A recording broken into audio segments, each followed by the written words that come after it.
দুনিয়ার মধ্যে ফিতনা ফাসাদের সাথে অশ্লীলতার সাথে চলাফেরা করি, তাহলে কবরে গেলে আমাদের জন্য শাস্তির ব্যবস্থা আছে না নেই? এই জন্য আজকে আমার তাফসীরের বিষয় হচ্ছে মৃত্যু।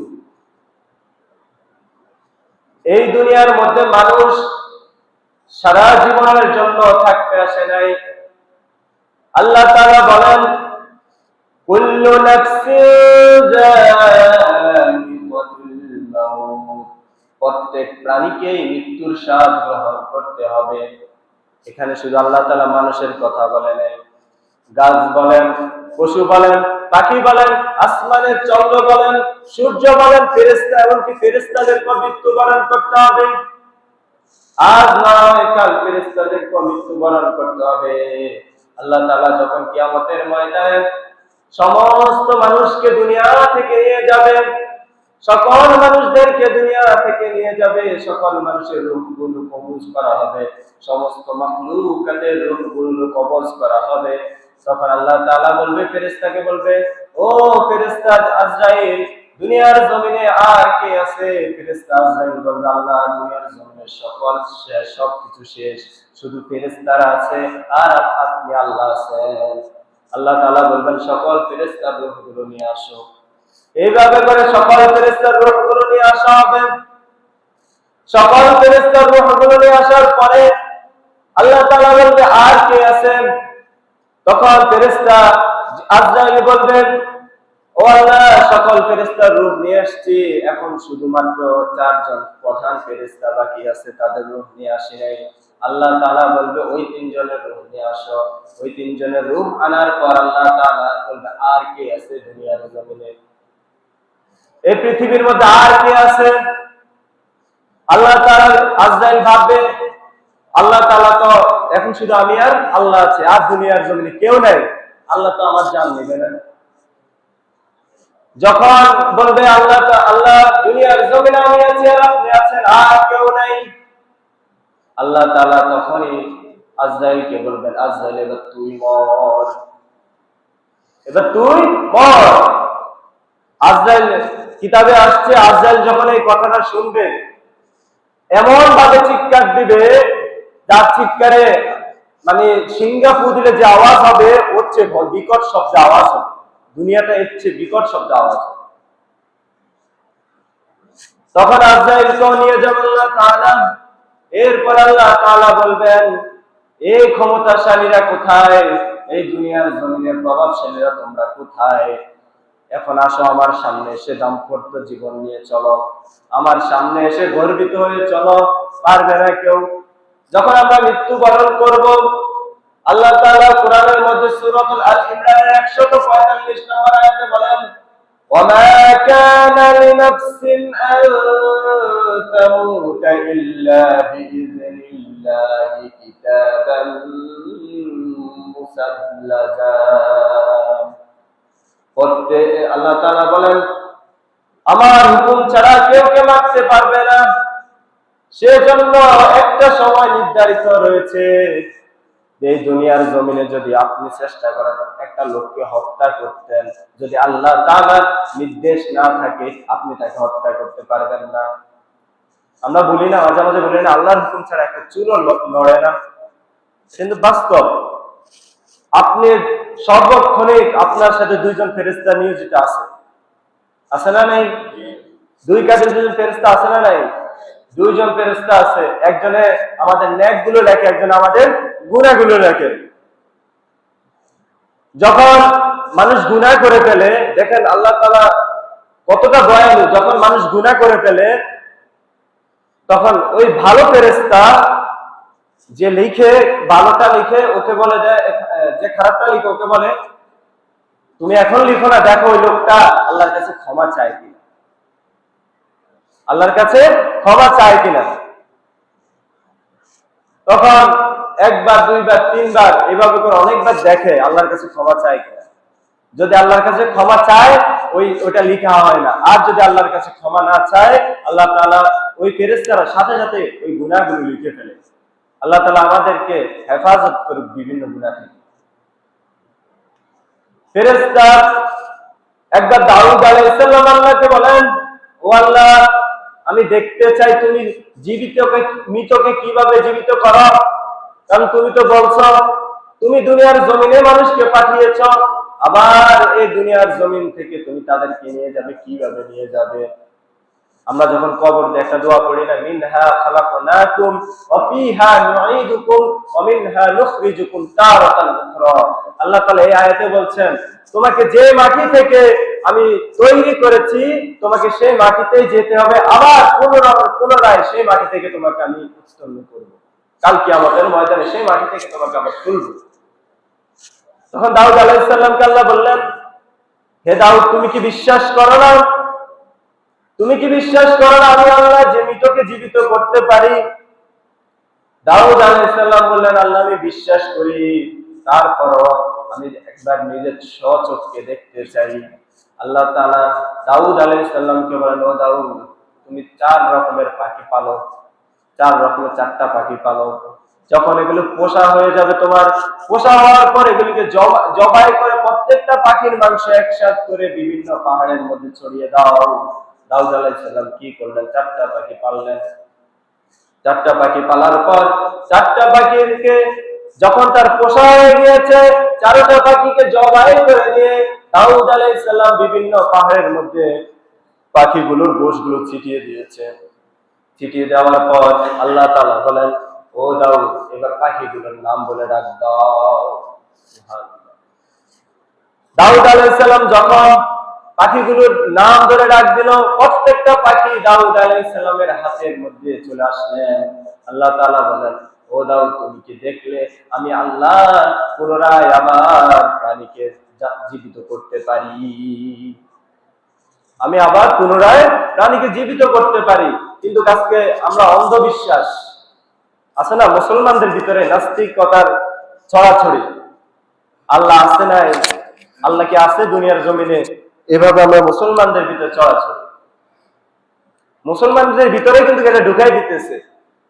আমাদের বাংলাদেশের মধ্যে, খুলনার মধ্যে একটা জায়গার মধ্যে একটা মসজিদে খ্রিস্টানদের প্রচারণা চালাচ্ছে ইমাম সেজে। আমরা বুঝতে পারি না কি কারণে।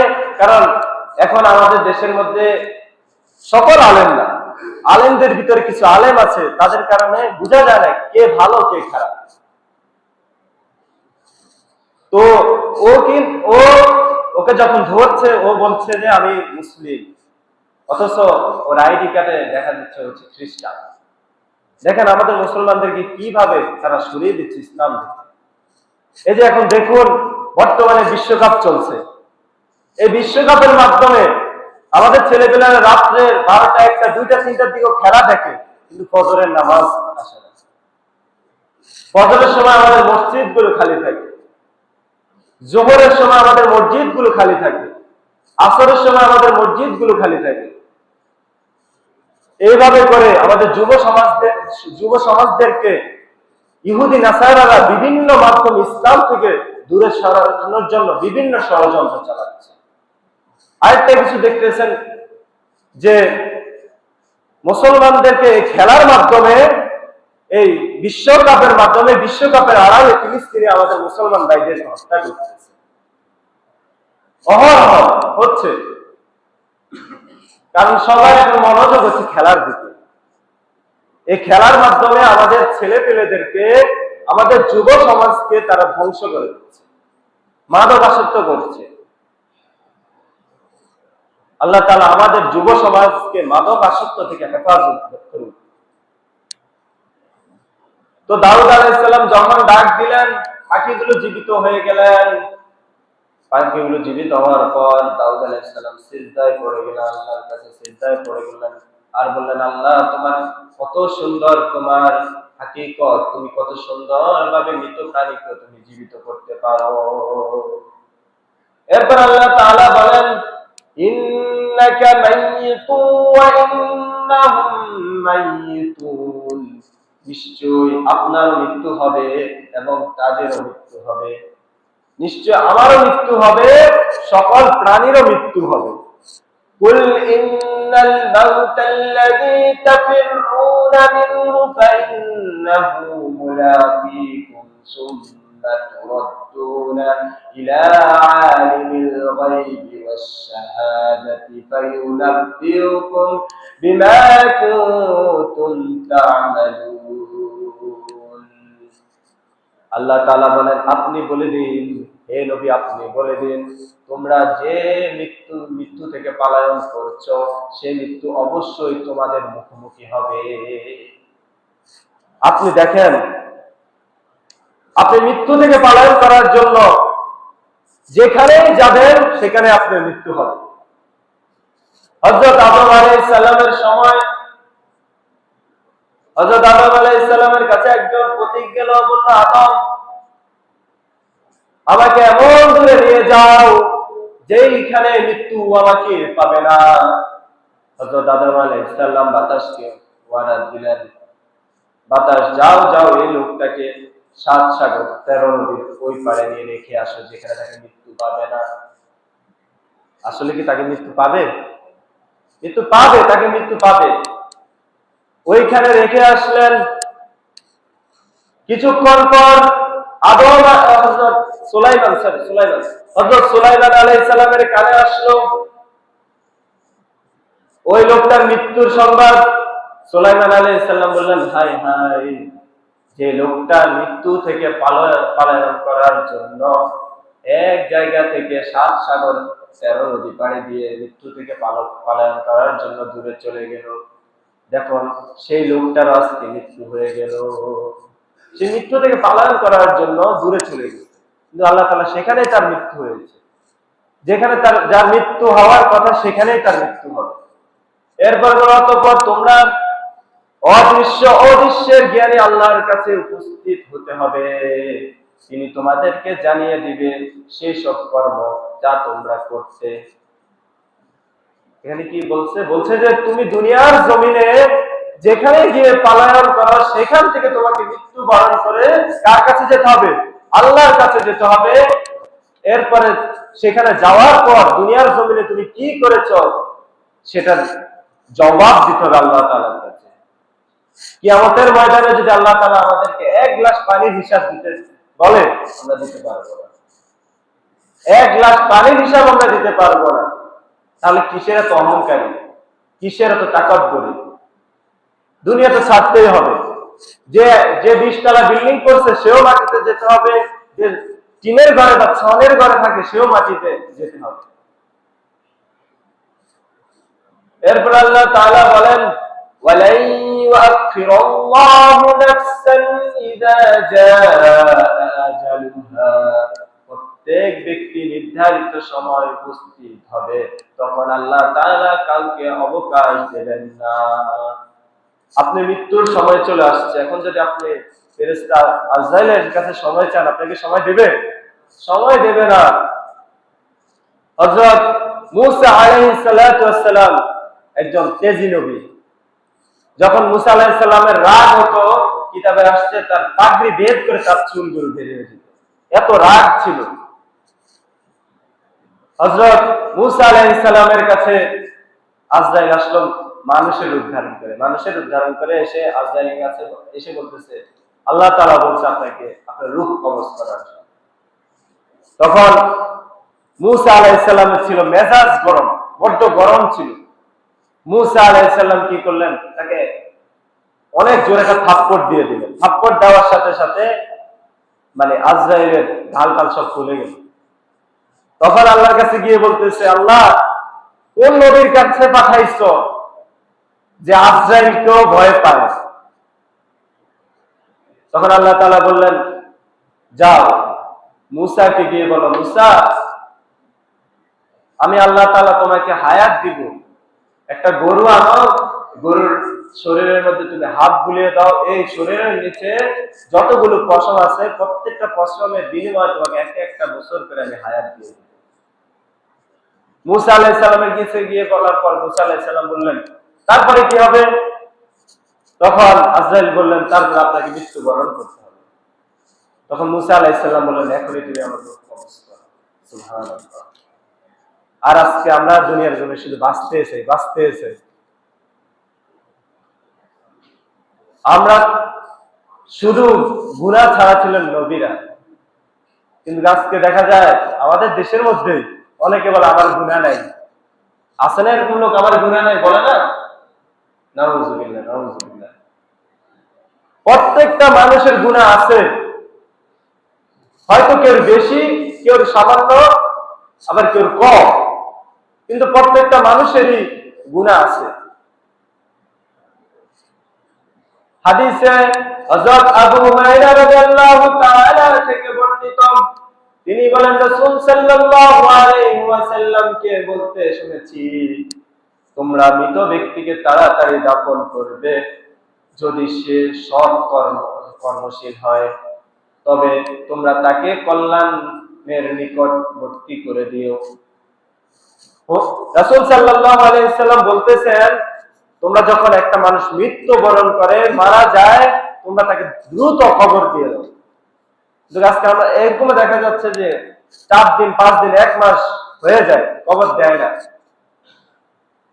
কিন্তু রাসূল সাল্লাল্লাহু আলাইহি ওয়াসাল্লাম বলছেন, যত দ্রুত কবর দেওয়া যায় ওই লোকটার জন্য সহজ হয়ে যায় কবর। আপনি দেখুন, আপনি দুনিয়ার জমিনের মধ্যে মারা গেছেন, আপনাকে কবর দিতে দিতে 2 দিন 3 দিন নিয়ে গেছে, হয়তো বা ওই লাশটার শরীর পৌঁছে যায়, অনেক সময় কালো হয়ে যায়। কিন্তু রাসূল সাল্লাল্লাহু আলাইহি সাল্লাম বলছে, লোকটা মারা যাওয়ার সাথে সাথে তোমরা তাকে তাড়াতাড়ি দাফন করে দাও। আর যদি অন্য কিছু হয়, তবে মন্দকে তোমরা কাঁধ থেকে সরিয়ে দাও। রাসূল সাল্লাল্লাহু আলাইহি সাল্লাম বলছেন যে ওই ব্যক্তিটা যদি সৎ কর্মশীল হয়, তোমরা দ্রুত তাকে কবর দিয়ে দাও, আর যদি মন্দশীল হয় তাকে কাঁধে থেকে সরিয়ে দেওয়া মানে হচ্ছে তোমরা তাকে মাফ করে দাও, ক্ষমা করে দাও, তারপর তাকে তোমরা দাফন করে দাও। আরেকটা হাদিসে আবু হুরায়রা রাদিয়াল্লাহু তাআলা বলেন, রাসূল সাল্লাল্লাহু আলাইহি সাল্লামকে বলতে শুনেছি, যে ব্যক্তি জানাজার নামাজ আদায় করলো তার জন্য 1 কিরাত পরিমাণ সওয়াব পাওয়া যায়। এই যে ব্যক্তি জানাজার নামাজ আদায় করলো, আল্লাহ তাআলা তার আমল নামায় 1 রাত ইবাদত করার সওয়াব দিয়ে দেয়। 1 রাত ইবাদত করার সওয়াব দিয়ে দেয়। দেখেন, আপনি চোখ বন্ধ করে ভাবেন আপনি মরে গেছেন, নিজের ব্রেনকে দুনিয়া থেকে সরিয়ে ফেলেন, ব্রেনকে মৃত্যুর দিকে ধাবিত করেন, চোখ বন্ধ করে ভাবেন আমি এখন মরে গেছি, স্বজনরা কান্না করতেছে, ছেলে মেয়েরা কান্না করতেছে, মা বাবা কান্না করতেছে। এই কান্না কি বেশি দিন থাকে? এই কান্না 2 3 দিন 5 দিন 7 দিন 1 মাস 1 বছরই ধরেন, এরপরে ভুলে যায়। তাহলে দুনিয়ার জমিন কোনো থাকার জায়গা নয়। আপনি মৃত্যুবরণ করছেন, আল্লাহ তাআলা আপনাকে নিয়ে গিয়েছেন, ওইটা হচ্ছে আপনার চিরস্থায়ী স্থান। দেখেন, মানুষ মৃত্যুর পর সর্বপ্রথম স্থান হচ্ছে কবর। যে ব্যক্তি, হযরত ওমর ফারুক রাদিয়াল্লাহু তাআলা বলেন, যে ব্যক্তি কবরকে সুন্দরভাবে পার করতে পারবে তার জন্য প্রত্যেকটা স্টেপ, প্রত্যেকটা ধাপ সহজ হয়ে যাবে। সুবহানাল্লাহ। কবরে যাওয়ার পর প্রশ্ন করবে, মান রব্বুকা, তোমার রব কে? মান দীনুকা, তোমার দিন কি? মান হাযার রাসূল, তোমার রাসূল কে? যারা নেককার বান্দা তারা বলে ফেলবেন, মান রব্বুকা, আমার রব কে? আল্লাহ। মান দীনুকা, আমার দিন কি? দীন আল ইসলাম। মান হাযার রাসূল, রাসূল সাল্লাল্লাহু আলাইহি সাল্লামের সব দৃশ্যের ছবি এনে রাখবে। আমরা কি রাসূলকে দেখেছি? দুনিয়ার জমিনে আমরা রাসূলকে দেখেছি? তবে রাসূল সাল্লাল্লাহু আলাইহি সাল্লাম ওই জামানায় বলে গিয়েছেন, আমার বন্ধুদের সাথে যদি আমি একবার সাক্ষাৎ করতে পারতাম, যারা আমাকে না দেখে আমার আল্লাহর প্রতি ঈমান আনবে, আমি রাসূলের প্রতি ঈমান আনবে, আমি যদি ওই লোকদেরকে একবার দেখতে পারতাম। তখন সাহাবায়ে কেরামরা বললেন, নবী, আমরা কি আপনার বন্ধু না? নবী বললেন, না, তোমরা আমার বন্ধু না, তোমরা আমার সাহাবা। তাহলে রাসূল সাল্লাল্লাহু আলাইহি সাল্লাম আমাদেরকে বন্ধু বলে সাব্যস্ত করেছে। আজকে দেখেন, এই দেশের মধ্যেই 95% মুসলিমের দেশ, এই দেশের মধ্যে রাসূল সাল্লাল্লাহু আলাইহি সাল্লামকে কটূক্তি করা হয়, আমরা মুসলমানদের রক্ত গরম হয় না কেন? আমাদের ঈমান হচ্ছে দুর্বল। আমাদের ঈমান হচ্ছে এরকম কচু পাতার মধ্যে যেভাবে পানি রাখলে পানিটা পড়ে যায়, আমাদের ঈমানটা হচ্ছে চলমান। রাসূল সাল্লাল্লাহু আলাইহি সাল্লাম বলেন, কিয়ামতের আগে এমন একটা সময় আসবে, ওই সময় হাতের মধ্যে যেইভাবে কয়লা রাখা কষ্টকর, জ্বলন্ত কয়লা আপনি হাতের মধ্যে রাখতে পারবেন, জ্বলন্ত কয়লা হাতের মধ্যে রাখা সম্ভব? হাত পুড়ে যাবে না? রাসূল সাল্লাল্লাহু আলাইহি সাল্লাম বলেন, জ্বলন্ত কয়লা যেইভাবে হাতের মধ্যে রাখা কষ্টকর, এমন একটা সময় আসবে, ওই সময় মানুষদের ঈমান রাখা অনেক কষ্টকর হয়ে যাবে। মানুষ সকালে ঈমানদার, বিকালে বেঈমান হয়ে যাবে। মানুষ সকালে ঈমানদার, বিকালে বেঈমান হয়ে যাবে। শেখ সায়েদ রহমাতুল্লাহ আলাইহির জামানায় একটা ঘটনা, এক আল্লাহর ওলি ছিল ওই সময়, এক আল্লাহর ওলি ছিল ওই সময়ে, আল্লাহর নবী রাসূল শেখ সাদি বলেন, ওই সময় উনি আল্লাহর ওলি, উনি ওই সময় আল্লাহর ওলি, সারাদিন সেজদায় পড়ে থাকতো, সারাদিন সেজদায় পড়ে থাকতো। ওই সময় একজন রাজা ছিলেন, রাজার মেয়ে অনেক অসুস্থ, অনেক ডাক্তার দেখিয়েছেন, অনেক কবিরাজ দেখিয়েছেন, কেউ তাকে সুস্থ করতে পারে নাই, কেউ তাকে সুস্থ করতে পারে নাই। তখন ওই সময়ের একজন মন্ত্রী গিয়ে বললেন, হে বাদশাহ, আমাদের এই অঞ্চলে একজন আল্লাহওয়ালা আছে, ওর মাধ্যমে আপনার মেয়েকে সুস্থ করতে পারবেন। দেখেন শয়তান কিভাবে মানুষকে ধ্বংস করে। তখন ওই বাদশাহ বললেন, ওই আল্লাহর ওলিকে ডাকো। আল্লাহর ওলিকে ডাকলেন। আল্লাহর ওলিকে ডাকার পর আল্লাহর ওলি বললেন, আমি পারবো না, আমি মহিলাদের সাথে দেখা দিতে পারবো না, কারণ ও হচ্ছে বেগানা মহিলা। এখন তো আমরা দেখা যায় আমরা কি করি, যে কোনো মহিলার সাথে আমরা কথা বলে ফেলি, বলি না? কিন্তু এরকম আছে যে নির্দিষ্ট কয়েকজন লোক ছাড়া তার সাথে দেখা যাওয়া জায়েজ নাই, ইসলামে হারাম, সম্পূর্ণ হারাম। আর যদি দেখা দেন তাহলে এটা আপনার আমল নামা, ওইটাকে জেনার গুনাহ হিসেবে লেখা হবে। তখন ওই আল্লাহর ওলিকে বললেন, ঠিক আছে, আপনি চিকিৎসা করবেন, আমার মেয়ে এক ঘরে থাকবে, আপনি অন্য ঘরে থাকবেন। দুইটা ঘর করে দেওয়া হলো, ওই ঘরের মাঝে একটা পর্দা দিয়ে দেওয়া হলো। কি দিয়ে দিয়েছে? একটা পর্দা দিয়ে দিয়েছে। পর্দা দেওয়ার পর একদিন দুই দিন এখান থেকে আল্লাহর ওলির ভিতরে শয়তানে তাকে ধোঁকা দিচ্ছে, নফসে তাকে ধোঁকা দিচ্ছে, যাও ওই লোকটাকে ধ্বংস করে দাও। আল্লাহর ওলি মন চাইলো এই রাজ্যের রাজকুমারীকে দেখার জন্য।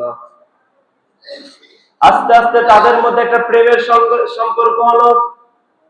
কথা বলতে বলতে ওই রাজ্যের রাজা এবং ওই আল্লাহর ওলির সাথে একটা প্রেমের সম্পর্ক হয়ে গেল। প্রেমের সম্পর্ক হতে তাদের মধ্যে অবৈধ সম্পর্ক হয়ে গেল।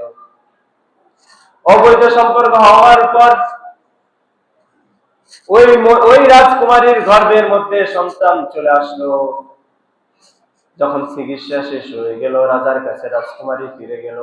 রাজকুমারীর পেটের মধ্যে যখন রাজা শুনলো ওই আল্লাহর ওলির বাচ্চা, তখন রাজকুমারীকে কি ওই আল্লাহর ওলিকে ডাকলেন। আল্লাহর ওলিকে ডেকে বললেন, যাও ওই লোকটাকে পাশে দিয়ে দাও, সে আমার মেয়ের জীবন ধ্বংস করে দিয়েছে। আছে না এরকম? আছে না? অ্যাভেলেবেল। ভ্যালেন্টাইন ডে, বিশ্ব ভালোবাসা দিবস বলেছে, চালায় দেয়, কিন্তু এটা বিশ্ব ভালোবাসা দিবস নয়, এটা হচ্ছে বিশ্ব বেহায়া দিবস। আল্লামা সাঈদী বলছেন এটা হচ্ছে বিশ্ব বেহায়া দিবস। এই দিবসে আমাদের মা বোনদেরকে আমরা চেষ্টা করব, এই দিবসে 14 ফেব্রুয়ারি এই দিবসে আমরা চেষ্টা করব আমাদের মা বোনরা যেন বাইরে না যেতে পারে। কারণ এই দিন দুনিয়ার জমিনে এত পরিমাণ গুনাহ হয়, এত পরিমাণ গুনাহ হয়, আল্লাহ এত পরিমাণ গুনাহ হয়, আমার মনে হয় জমিন যদি গিলে খেতে পারতো তাহলে সবগুলোরে গিলা খেয়ে ফেলত, এত পরিমাণ গুনাহ হয় দুনিয়ার জমিনে। তখন ওই আল্লাহর ওলিকে ফাঁসি দিতে নিয়ে গেল। দেখেন শয়তানি কিভাবে তাকে ধ্বংস করতেছে। ফাঁসি দিতে নিয়ে গেল পরে এখন শয়তান আল্লাহর ওলি সেজে তার কাছে আসলো, তার সামনে আসলো। ওই যে মৃত্যুর সময় যে শয়তান আসে এক পাশে ইমাম ধ্বংস করার জন্য, আরেক পাশে আসে, আরেক পাশে আমাদের কালেমা থাকে, আমরা কালেমা যদি আমরা কালেমা বলতে পারি আমরা আমাদের ভাগ্যবান, আর যদি আমরা ইমান হারা হয়ে যাই আমরা তো শেষ। এইভাবে করে ধোঁকা দিতে দিতে দিতে এখন ওই আল্লাহর ওলির গলার মধ্যে যখন ফাঁসির দড়ি, তখন শয়তানে বলতেছে তুই বল আল্লাহ নাই, আমি তোরে বাঁচাইয়া দিই। কি বললো? আল্লাহ নাই বল, আল্লাহ বলতে কিছুই নাই, তুই বল আমি তোরে বাঁচাইয়া দিই। ওই লোকটার ভিতরেও কি মৃত্যুর ভয় আছে না? নাই, আছে। সেজন্য সে চিন্তা ধারা করে বললো আল্লাহ নাই, সাথে সাথে তার ফাঁসি হয়ে গেল, সে গোমরা হয়ে মৃত্যুবরণ করল। দেখেন ওই লোকটা কিন্তু এমন একজন লোক ছিল, সারাটা দিন আল্লাহ জমিনে সেজদায় করে থাকতো, আল্লাহর কুদরতি পায় সেজদায় করে থাকতো, শেষ পর্যন্ত সে গোমরাহী হয়ে মৃত্যুবরণ করল। আমর ইবনে রাজি রাদিয়াল্লাহু তাআলা থেকে বর্ণিত, তিনি বলেন রাসূল সাল্লাল্লাহু আলাইহি ওয়াসাল্লাম বলেন, যখন তোমরা জানাজা দেখবে তখন যে পর্যন্ত জানাজা তোমাদের আগে চলে না যাওয়া পর্যন্ত, মাটিতে না রাখা পর্যন্ত তোমরা দাঁড়িয়ে থাকো। কেউ মারা গেলে যখন তোমরা দেখছো জানাজা হচ্ছে, ওই সময় তোমরা জানাজায় গিয়ে উপস্থিত হও, জানাজায় গিয়ে উপস্থিত হও। দেখেন আপনি যদি একটা জানাজায় যান তখন কিন্তু আপনার অটোমেটিক আপনার মাথার মধ্যে মৃত্যুর চিন্তা চলে আসবে, আসবে না? আসে না? এরকম আসে না? হায় এই লোকটা মারা গেছে, আমাকে তো একদিন এই খাটের মধ্যে শুতে হবে, এরকম চিন্তা চলে আসে না? সেই রাসূল সাল্লাল্লাহু আলাইহি সাল্লাম বলেন, তোমরা কোথাও যদি দেখো জানাজা হচ্ছে, তোমরা সেই জানাজায় উপস্থিত হয়ে থাকো যতক্ষণ না পর্যন্ত ওই লোকটাকে কবরস্থ করা না হয়, ওই লোকটাকে কবরস্থ না করা হয়, ওই পর্যন্ত তোমরা জানাজা থেকে কোথাও যায় না। আজকে দেখা যায় আমরা জানাজা দিয়ে চলে যাই। এভাবে করে আয়েশা রাদিয়াল্লাহু তাআলা থেকে বর্ণিত আরেকটা হাদিসে তিনি বলেন, মৃত উসমান ইবনে মাইজুরকে রাসূল সাল্লাল্লাহু আলাইহি সাল্লাম চুম্বন করেন, তারপর বলেন, আমি যে এখানে তোমাকে গত মুবারক অশ্রু জড়িয়ে দেখিয়েছি, মানে হযরত উসমান ইবনে মানজুর রাদিয়াল্লাহু তাআলা আনহুকে বললেন, তোমার যেখানে আমি চুম্বন করছি সেই জায়গাটা আল্লাহ তাআলা জাহান্নামের জন্য হারাম করে দিয়েছে। রাসূল সাল্লাল্লাহু আলাইহি সাল্লামের জামানায় কিন্তু এমন একজন লোক ছিল, এখনো আছে দুনিয়ার জমিনে, এখনো অনেক লোক আছে নিজেকে নবী দাবি করে, আছে না নাই? আছে না নাই? নবীর পরে নবী আছে? নবীর পরে নবী আছে? নাই। আমাদের দেশের মধ্যে আছে কাদিয়ানি, আছে না নাই? গোলাম আজম কাদিয়ানিরে তারা নবী মানে, সে নাকি পবিত্র, মারা গেছে বাথরুমে পড়ে। তারা কাদিয়ানি, যারা বলবে কাদিয়ানি মুসলমান, তাদের ইমানে ঘাটতি আছে, তাদেরকে মুসলমান বলা যাবে না, তারা পুরাই কাফের, যারা নবীকে মানে না তারা কাফের। রাসূল সাল্লাল্লাহু আলাইহি সাল্লাম বলেন, আনা খাতামান নাবিয়িনা লা নাবিয়্যা বা'দি, আমি নবী, শেষ নবী, আমার পরে কোনো নবী আসবে না। আমার পরে যদি কোনো নবী হইতো তাহলে আল্লাহ তাআলা ওমর ফারুক রাদিয়াল্লাহু তাআলাকে নবী বানাইতেন, এত আমলী ছিলেন তিনি। তাহলে ওই পক্ষে যাওয়া কি যাবে? কাদিয়ানীদের পক্ষে যাওয়া যাবে? কাদিয়ানীদের বিপক্ষে আমাদেরকে শক্ত অবস্থান গ্রহণ করতে হবে, তাদেরকে শাসন করে না, তাদেরকে বুঝাতে হবে যে নবী ছিল, শেষ নবী ছিল, তিনি হচ্ছেন আমাদের মুহাম্মদ রাসূলুল্লাহ সাল্লাল্লাহু আলাইহি ওয়াসাল্লাম, তারপরে কোনো নবী নাই। তাদেরকে বুঝাতে হবে, যদি না বুঝে তারপরে তাদেরকে আইনের আওতা আনতে হবে। এরপরে এখন নতুন করে আরেকটা দল বের হয়েছে, হিজবুত তাওহীদ, আছে না নাই? তাদের ইমাম কে? তাদের একজন ইমাম আছেন, তারা ইমাম মানে তারা ছেলে মেয়ে সবাই একসাথে নামাজ পড়ে। নাউজুবিল্লাহ বলবেন না? এখন মসজিদের মধ্যে এখন কি ছেলে মেয়ে একসাথে নামাজ পড়তে পারবেন আপনারা? রাসূল সাল্লাল্লাহু আলাইহি সাল্লাম যে জায়গার মধ্যে বলছেন মেয়েদেরকে পর্দা করতে, সেই জায়গার মধ্যে সে মেয়েদেরকে পর্দা থেকে দূরে রাখতেছে। এখন কিন্তু এটা বেশি মাথা ছাড়া দিয়ে উঠছে। হিজবুত তাওহীদ এমন ভাবে মানুষের ভিতরে ঢুকতেছে, তারা আপনার ভিতরে ভালো হয়ে ঢুকবে কিন্তু আপনাকে খারাপ করে সে থেকে বের হয়ে যাবে। তারা নবীকে মানে না, আবার বলে আমরা দ্বীন কায়েম করব, আমরা এই দেশে দ্বীন কায়েম করব। আল্লাহ তাআলা আমাদেরকে ফিতনা থেকে হেফাজত করুন, সকলে বলে আমিন। মৃত্যুর সময় যখন আমাদেরকে মৃত্যুর সময় চলে আসবে, আল্লাহ তাআলা বলেন রাসূল সাল্লাল্লাহু আলাইহি সাল্লামকে বলেন, ও রাসূল আপনি জানায়া দেন মানুষ যেন, জিন এবং ইনসান যেন দুনিয়ার জমিনে থেকে তার কবরের মাল সামানগুলো জোগাড় করে নেয়। কবরের মাল সামান কি কাফনের কাপড়? কবরের মাল সামান কি বাস? কবরের মাল সামান হচ্ছে আপনার ঈমান, আপনার আমল, আপনার আখলাক। রাসূল সাল্লাল্লাহু আলাইহি সাল্লাম বলেন দুনিয়ার জমিনে থাকতে আপনি আপনার ঈমানকে মজবুত করে নিন, কেননা কাল কিয়ামতের ময়দানে আমার উম্মতরা ৭৬টা দল হবে। কয়টা দল হবে? ৭৩টা দল হবে। ওই দল থেকে একটা দল জান্নাতে যাবে যারা হক পথে আছে। বাংলাদেশে একজন আলেম বলছেন, রাসূল সাল্লাল্লাহু আলাইহি সাল্লাম যে বলছেন ৭৩টা দল হবে, আমার মনে হয় বাংলাদেশে ৭৩টা দল এখনই আছে। আছে না নাই? বিভিন্ন দল, ইসলামিক দলগুলো ভিন্ন হয়ে যাচ্ছে। পুরোটা ওয়ার্ল্ডের মধ্যে দ্বিতীয় শ্রেষ্ঠ, মানে পুরো ওয়ার্ল্ডের মধ্যে সবচেয়ে বেশি ছিল খ্রিস্টান, দ্বিতীয়তে ছিল মুসলিম। এখন আস্তে আস্তে মুসলমানের সংখ্যা বাড়তেছে, কিন্তু ইহুদি মাত্র বেশি না। ইহুদি পুরো ওয়ার্ল্ডে হাইস্ট গেলে 4 থেকে 5 কোটি ইহুদি। 4-5 কোটি পুরো ওয়ার্ল্ড, পুরোটা পৃথিবীকে তারা ধ্বংস করে দিচ্ছে আস্তে আস্তে। এখানে ইসরায়েলের কারণে ফিলিস্তিন আজকে বিরক্তির পথে। আজকে দেখা যায় যারা ওই দেশকে সাপোর্ট করে, আমরা তাদের পক্ষে অবস্থান নেই না। আমাদের দেশের মধ্যে কালেমার পতাকা উঠতে পারে না। ওইটা আইন দণ্ডনীয় কালেমার পতাকা উঠলে এটা বলে এটা জঙ্গিদের পতাকা, কিন্তু বিনদেশি পতাকা আমাদের দেশের মধ্যে উঠতেছে, উড়ে না? আর্জেন্টিনা ব্রাজিল এটা বিনদেশি না?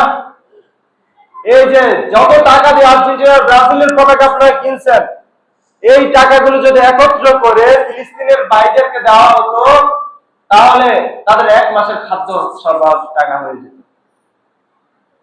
আজকে আমরা টাকা নষ্ট করতেছি, যুব সমাজরা আজকে ধ্বংস হয়ে যাচ্ছে। সারা রাত খেলা দেখে, সকালে ফজরের সময় কিন্তু তারা খেলা দেখে, ফজরের সময় হলে তারা কি করে? আস্তে বাড়িতে গিয়ে ঘুমায় যায়। তারা মসজিদে আসে না, নামাজ পড়ে না। এভাবে কি চললে হবে? যদি একবার আল্লাহ না করুক, যদি আজকে রাতে আপনার মৃত্যু হয়ে যায়, কি জবাব দিবেন কবরে গিয়ে? আপনাকে কি জান্নাতে মেসি নিয়ে যাবে? জান্নাতে নেইমার রোনালদো নিয়ে যাবে? বিনদেশিরা নিয়ে যাবে আপনাকে? ইহুদি নাসারা আপনাকে জান্নাতে নিয়ে যাবে? আমাদেরকে জান্নাতে নেওয়ার জন্য, সুপারিশ করার জন্য আমাদের নবী যথেষ্ট। এই জন্য সব সময় দোয়া করতে হবে, আল্লাহ আমাদেরকে রাসূল সাল্লাল্লাহু আলাইহি সাল্লামের শাফাআত পাওয়ার জন্য সে তৌফিক দান করিও। হযরত আয়েশা রাদিয়াল্লাহু তাআলা বলেন, ও নবী, কিয়ামতের ময়দানে আপনি আপনার উম্মতদেরকে চিনবেন কেন? এত লক্ষ লক্ষ কোটি কোটি মানুষ থাকবে, আপনি আপনার উম্মতদেরকে চিনবেন কিভাবে?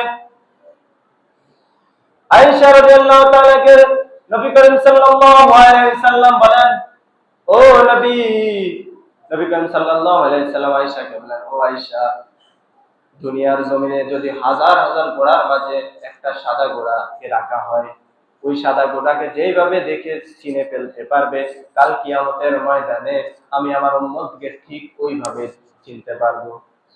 তখন বলে কিভাবে চিনবেন? বলবে যারা দুনিয়ার জমিনে 5 ওয়াক্ত নামাজের আগে সব সময় ওযু অবস্থায় থাকতো। কিভাবে থাকতো? ওযু অবস্থায় থাকতো। তাদের অজু অবস্থায় থাকা মানুষগুলোর মুখগুলো জল জল করবে, উজ্জ্বল তারকার মতো জল জল করবে। যারা অজু অবস্থায় থাকবে আমি তাদেরকে ওইভাবে চিনব। দেখেন আমরা কি বলবো, নাপাক অবস্থা আমরা অনেক সময় মসজিদে চলে আসি নিজের অজান্তে। আল্লাহ তাআলা আমাদেরকে নাপাকি থেকে হেফাজত করুন। সবসময় চেষ্টা করবেন ওযু অবস্থায় থাকার জন্য। কি অবস্থায় থাকার জন্য? ওযু অবস্থায় থাকার জন্য। আপনি দুনিয়ার মধ্যে যেটা পাইলেন না, আল্লাহর কাছে চেয়ে যেটা পাইলেন না, ওইটা আল্লাহ তাআলা ঠিকই আপনার জন্য দোয়াটা কবুল করে রেখেছেন। এটা কিয়ামতের ময়দানে হলো আপনাকে দিয়ে দিবে। আল্লাহ তাআলা বলেন, আমার বান্দা যখন আমার কাছে হাত তুলে দোয়া করে তখন আমার লজ্জা লাগে। যিনি আমাদেরকে সৃষ্টি করেছেন তিনি বলে কি, আমার লজ্জা লাগে যখন আমার বান্দা আমার কাছে হাত তুলে চায়। তাহলে আল্লাহর কাছে হাত তুলে চাইতে কোনো সমস্যা আছে? কোনো সমস্যা আছে? আল্লাহর কাছে চাইবেন, যত বেশি আল্লাহর কাছে চাইবেন আল্লাহ তাআলা দিয়ে দিবেন। দেখেন কথার কথা, আপনি আজকে 1 লক্ষ টাকা পুরো দরকার, আল্লাহর কাছে চাইছেন, পাইলেন না, হতাশ হওয়ার কোনো কারণ নাই। হয়তো আপনার পরবর্তীতে 1 কোটি টাকার একটা বিপদ আসতে পারে, ওইটা থেকে আল্লাহ তাআলা আপনাকে সারিয়ে দিবে। এরকম আছে না যে আমার টাকা প্রয়োজন, আমরা এই জনের কাছে গিয়ে চাই, ওই জনের কাছে গিয়ে চাই। অনেক সময় দেখা যায় এভাবে চাইতে গিয়ে আমরা সুদের ভিতরে ঢুকে যাই। আছে না নাই? সুদের ভিতরে ঢুকে যায় না? আল্লাহ তাআলা আমাদেরকে সুদ থেকে হেফাজত করে, সকল বলে আমিন। আজকের আলোচনার মূল আলোচনা হচ্ছে মৃত্যু। মৃত্যুর আগে আমাদেরকে কবরের প্রস্তুতি নিতে হবে। মৃত্যুর আগে আমাদেরকে কবরের প্রস্তুতি নিতে হবে, এমন ভাবে প্রস্তুতি নিতে হবে যেন কবরে যাওয়ার সাথে সাথে আল্লাহ তাআলা আমাদেরকে ফেরেশতাদের মাধ্যমে যে 3টা প্রশ্ন জিজ্ঞেস করবে আমরা যেন উত্তর দিতে পারি। সকল বলে আমিন। ওয়া আখির দাওয়ানা আলহামদুলিল্লাহি রাব্বিল আলামিন। আসসালামু আলাইকুম ওয়া রাহমাতুল্লাহি।